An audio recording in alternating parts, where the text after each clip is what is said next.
ముస్లింలు పవిత్రంగా జరుపుకునే పండుగలలో ఒకటైన షబీ బరాత్ సందర్భంగా గుంటూరు తూర్పు నియోజకవర్గంలో ఉన్న ముస్లిం శ్మశాన వాటికల్లో ప్రార్థనలకు అవసరమైన అన్ని మౌలిక సదుపాయాలు ఏర్పాటు చేశామని గుంటూరు తూర్పు ఎమ్మెల్యే మహమ్మద్ నజీర్ అహ్మద్ అన్నారు. ఈ సందర్భంగా ఆయన ఆనందపేట ముస్లిం శ్మశాన వాటికను సందర్శించి శానిటేషన్ పనులు, పరిశుభ్రత, లైటింగ్, తాగునీరు వంటి సదుపాయాలను పరిశీలించారు.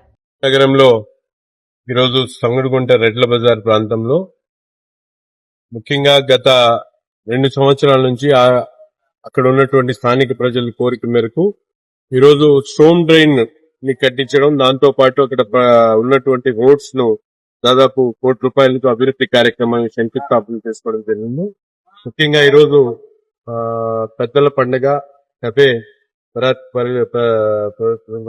పురస్కరించుకొని గుంటూరు నగరంలో ఉన్నటువంటి అన్ని శ్మశాన వాటికలను, ముస్లిం శ్మశాన వాటికలను ప్రజలు వచ్చేటువంటి ప్రజలకు సౌకర్యాలు కలిగిస్తూ ఎక్కడ ఇబ్బంది లేకుండా ప్రతి ఒక్కరు కూడా వచ్చేటువంటి వాళ్ళు ప్రార్థించుకునేటువంటి వాళ్ళందరి కోసం మంచినీటి సదుపాయంతో పాటు అన్ని కార్యక్రమాలు కూడా ఏర్పాటు చేయడం జరిగింది.